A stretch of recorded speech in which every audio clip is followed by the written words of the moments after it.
Salut à tous, bienvenue au Bistro Bobo, salut Anne. Salut Thierry. C'est la rentrée.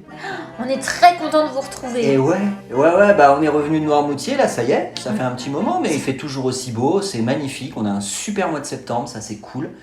En tout cas pour l'instant ça va, on n'a pas à se plaindre en Bavière. Et justement aujourd'hui, il paraît qu'on a une petite recette pour prolonger l'été, tu vas nous en dire plus? Exactement, alors vous êtes plusieurs à continuer un peu à faire des apéritifs et c'est bien normal. Et de temps en temps aussi, vous achetez ce qu'on appelle des tartinades. C'est sans gluten.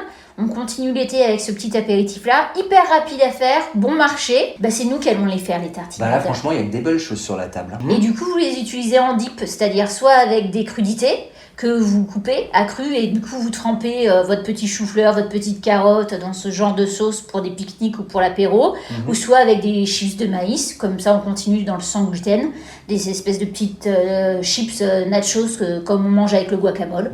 Et puis voilà, c'est parti. J'ai vu ton grand-père passer, c'est pour ça Ah oui. Alors, qu'est-ce qu'il y a? On va faire 3 tartinades de légumes différentes. Ouais. Une à base de carottes et de cacahuètes, une à base de betterave, et une à base de petits pois, menthe et avocat.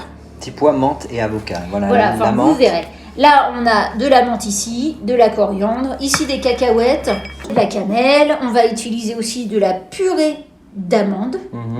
On va utiliser du tahine, pour ceux qui ne savent pas, qui ne connaissent pas, c'est de la purée de sésame. Et puis, on aura des pois chiches. J'ai fait le tour, du sel, de la fleur de sel, du poivre, de l'huile, du balsamique. À peu près pour 3 tartinades, allez, 20 minutes de préparation et le tour est joué. Ça marche. A tout de suite. Go! Le principe, ici vous avez 200 g de petits pois surgelés. Donc on les met dans notre petit mixeur. T'as surgelé, tiens, comme la salade 7 étages, dis donc. Oui, ça m'a rappelé un petit peu ça. Ici on a un avocat, il faut un avocat bien mûr. Donc... Tu vas nous faire la technique de la suppression de noyaux? C'est ça. Hop! Eh ben dis donc, ça n'a plus de secret pour toi ça.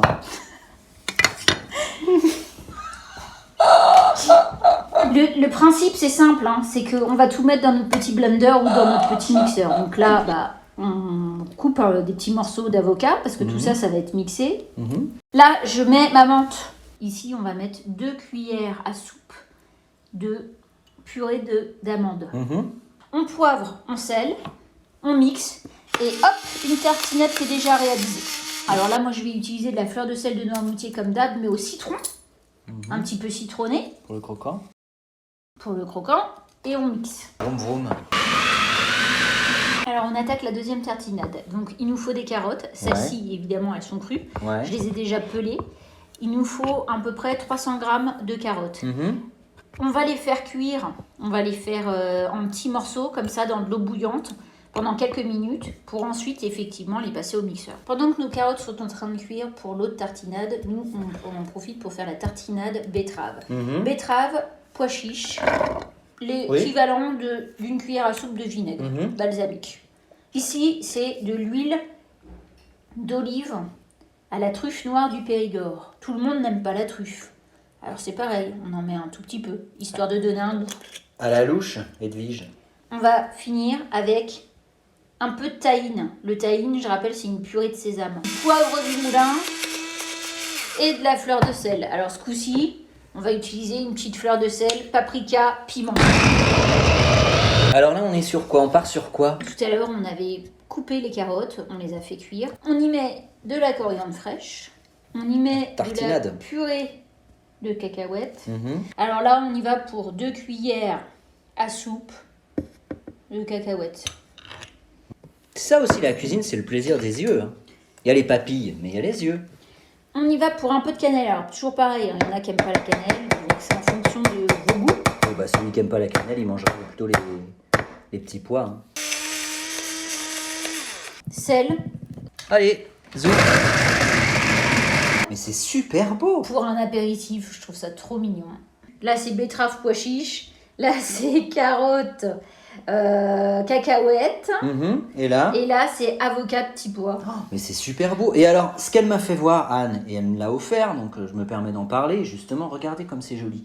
des petits pots comme ça. Alors je vais repartir avec, hein, parce que c'est un cadeau qu'elle me fait.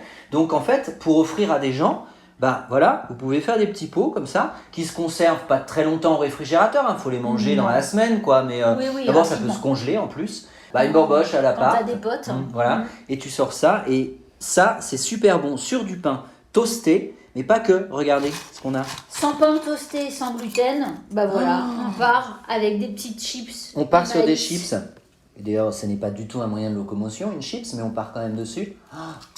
Mon préféré, c'est le petit pois avocat. Ah ouais. Hyper frais. Vraiment bon, Anne. Bravo. Tchuss. Tchuss.